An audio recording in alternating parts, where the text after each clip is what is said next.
Serangan jantung kerap disebut the silent killer ini bisa menyerang kapan saja dan siapa saja, tidak memandang usia serta status sosial.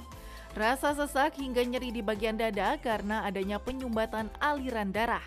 Benarkah kegemaran mengonsumsi makanan berkolesterol tinggi hingga kurangnya berolahraga menjadi faktor pemicu serangan jantung?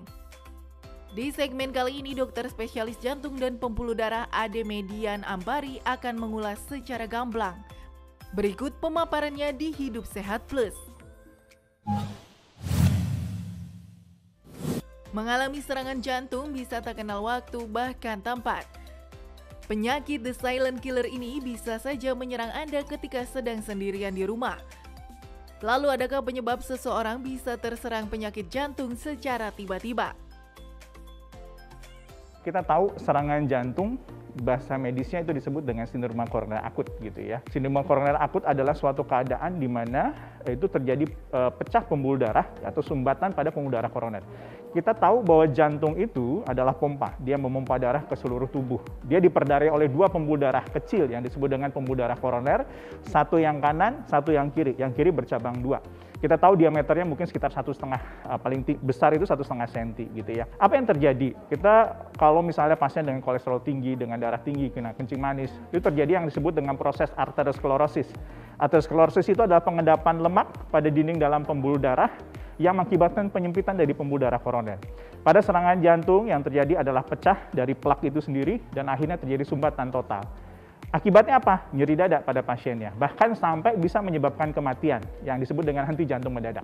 Penyempitan pembuluh darah koroner itu terjadi karena apa? Yang disebut dengan arteriosklerosis. Proses arteriosklerosis apa sih?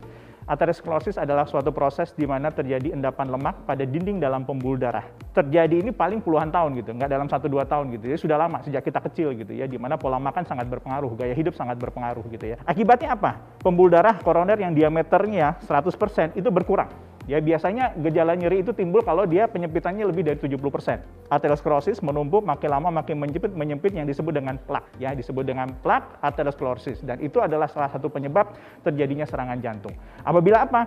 Plak ini lama-lama dinding luarnya itu menipis. Kalau dia menipis, ya terjadi erosi, dia pecah, akhirnya dia menyebabkan gumpalan darah di situ. Dan akhirnya terjadi sumbatan. Aliran darah tidak mengalir lagi ke otot jantung dan menyebabkan serangan jantung. Tidak menjalani pola hidup sehat tentu bisa memicu Anda terserang penyakit jantung. Selain itu, kita seringkali abai dengan gejala yang muncul sejak dini. Lantas, seperti apa ya gejala serangan jantung yang patut kita waspadai? Serangan jantung itu selalu mendadak memang. Dia akan didahului oleh gejala-gejala yang terkadang kita tidak aware gitu ya, tidak peduli tentang itu ya. Satu, biasanya gejala jantung itu dimulai dengan ada nyeri dada. Ya, nyeri dada khas dari jantung adalah nyeri di dada ini. Ya, dia di dada nyeri, kemudian seperti ditusuk berat gitu ya, kayak diremes ya. Terus dia menjalar, bisa ke lengan kiri, ke pundak, seperti tercekik gitu ya, sampai tembus ke punggung. Gejala ini kalau orang yang sudah biasa punya penyakit jantung koroner yang kita bilang dengan angina pectoris stabil, biasanya gejalanya hilang timbul. Jadi kalau dia nyeri nih pada saat aktivitas, terus dia istirahat gitu ya, gejalanya hilang atau berkurang gitu ya. Tapi pada serangan jantung beda, 20 menit lebih gejala itu timbul. Jadi nyeri dadanya lebih dari 20 menit nih. Disertai apa? Biasanya ada keringat dingin, terus kemudian ada mual gitu ya, kayak dia mau muntah gitu ya. Sehingga itu tanda-tanda awal ya. Bahkan kadang-kadang ya disertai kayak mau pingsan gitu ya, pandangan kabur dan lain sebagainya. Kalau itu mulai timbul, terutama tadi nyeri dada ya atau sesak gitu ya, sesaknya nggak enak gitu ya, itu cepat harus minta pertolongan ya. Pertolongannya kemana? Ya ke dokter gitu. Kalau serangan jantung kemana? Ke rumah sakit, paling nggak ke gawat daruratnya, sehingga nanti mendapat pertolongan lebih cepat. Penanganan dini pada serangan jantung tentu harus cepat dan tepat.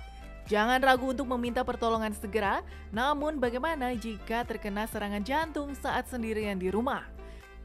Adakah cara mengatasi serangan jantung dengan kondisi ini? Jika Bapak Ibu sedang sendirian di rumah, terus kemudian nyeri dada gitu ya, nyeri dada yang tipe yang tadi saya jelaskan serangan jantung gitu ya, nyeri lebih dari 20 menit, apa yang harus dikerjakan? Nomor satu, jangan panik gitu ya, itu nomor satu yang paling penting. Kenapa? Kalau kita panik, nadi naik, tensi naik, justru memperberat serangan jantungnya. Yang kedua, telepon ya, kalau misalnya sendirian, maka boleh tanya misalnya telepon ke tetangga gitu ya, atau orang yang dekat untuk datang. Ada obat-obatan yang diberikan oleh dokter. Biasanya kalau pasien dengan penyakit jantung koroner, dia sudah dapat obat yang harus ditaruh di bawah lidah tuh. Kalau misalnya nyeri dada, itu bisa dipakai. Namanya isosorbit dinitrat gitu ya, nitrat gitu paling gampang gitu ya, atau nitrogliserin, taruh di bawah lidah atau disemprot. Nanti lihat efeknya gitu ya, apakah menghilang atau berkurang atau lain sebagainya gitu ya. Terus kemudian kalau ada obat yang bisa dikunyah gitu ya, pengencer darah, kita bilang tuh antiplatelet gitu ya, aspilat boleh dikunyah-kunyah 2 tablet gitu ya. Tapi yang paling penting jangan panik, jangan sendiri, ada yang menemani. Nah, itu. Kemudian yang harus dilakukan adalah segera ke rumah sakit. Ke rumah sakit menjadi penting. Apa? Karena serangan jantung ini kita katakan time is muscle. Semakin lama maka impact-nya, ya, akibatnya akan semakin berat. Kalau nanti tidak sadar pasiennya, terus kemudian ada pendampingnya, itu sangat baik. Jadi dia pendampingnya bisa melakukan bantuan hidup dasar.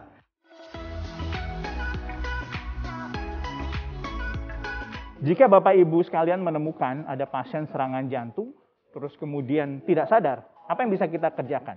Yang kita kerjakan adalah bantuan hidup dasar, memberikan bantuan hidup dasar atau resusitasi jantung paru. Ya, caranya seperti apa? Satu, kita tentukan pasien ini betul-betul tidak sadar ya. Misalnya, Pak, Bu, bangun, Pak, Bu, bangun gitu ya. Pasien kita tahu dia tidak sadar. Yang harus kita lakukan berikutnya adalah apa? Minta bantuan. Kalau Anda cuma berdua dengan pasien, minta tolong orang lain gitu ya. Untuk apa? Untuk telepon nih, bisa telepon ke emergensi atau 119.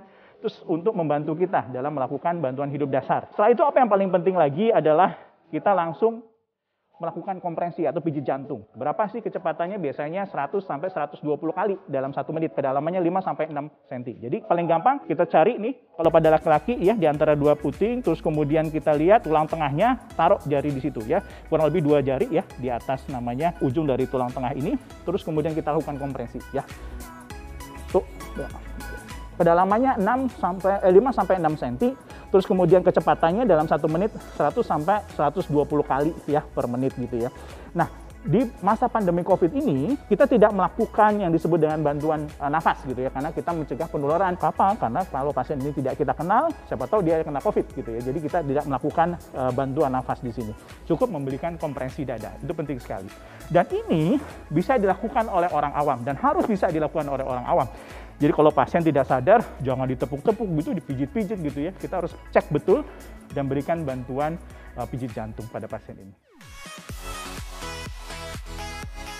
Pemirsa, itulah tadi penjelasan tentang serangan jantung ketika kita sedang sendirian di rumah. Menjaga kesehatan jantung memang menjadi hal penting. Lalu, adakah tips agar bisa terhindar dari penyakit ini? Berikut kita simak jawabannya. Kita tahu bahwa faktor risiko penyakit jantung koroner itu ada 5 ya. Memang satu, hipertensi. Ini bisa kita cegah dari makanan, olahraga, minum obat-obatan gitu ya. Yang kedua, misalnya dengan dislipidemia, kita sebut sebagai kolesterol yang tinggi. Kita gimana supaya kolesterolnya rendah? Kolesterol totalnya di bawah 200 ya, kalau bisa LDL-nya di bawah 100 gitu ya. Itu kita cegah dari apa? Lifestyle, lagi-lagi dari makan, dari olahraga, kemudian dari minum obat misalnya dari dokter. Kemudian diabetes, kita mau apa? HbA1c-nya kurang dari 7 gitu ya, sehingga nanti gula darahnya terkontrol dengan baik ya. Dan merokok tentunya berhenti merokok, tidak mengurangi rokok, tapi berhenti merokok. Kita tahu bahwa rokok adalah salah satu faktor risiko ya, di harapan kita faktor risiko nomor 1 untuk terjadinya serangan jantung. Terakhir, mungkin faktor keturunan, tapi itu nggak bisa kita rubah, tapi bisa kita cegah faktor lain sehingga serangan jantungnya tidak terjadi. Saya Dr. Ade Median Ambari, spesialis jantung dan pembuluh darah untuk Hidup Sehat Plus.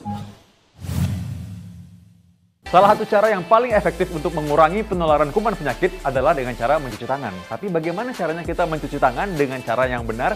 Ini dia, akan saya tunjukkan. Sekarang saya akan mempraktikkan bagaimana caranya mencuci tangan secara efektif. Yang pertama, basuh dulu dengan air mengalir. Ini penting sekali, terutama apabila tangan kita penuh dengan kotoran-kotoran yang bisa kita lihat secara kasat mata. Air mengalir ini akan melarutkan kotoran-kotoran tersebut. Lalu berikutnya, ingat, kita menggunakan sabun. Matikan dulu kerannya supaya hemat air ya. Sabun tersebut dibasuhkan secara merata di telapak tangan. Lalu setelah itu, di punggung tangan.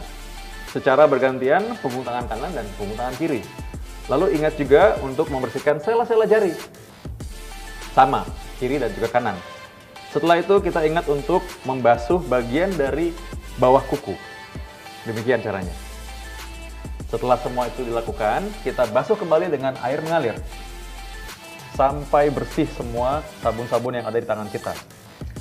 Bagaimana kita menutup keran? Ada dua cara. Satu, menggunakan siku. Yang kedua, kalau ada tisu, kita bisa gunakan tisu ini.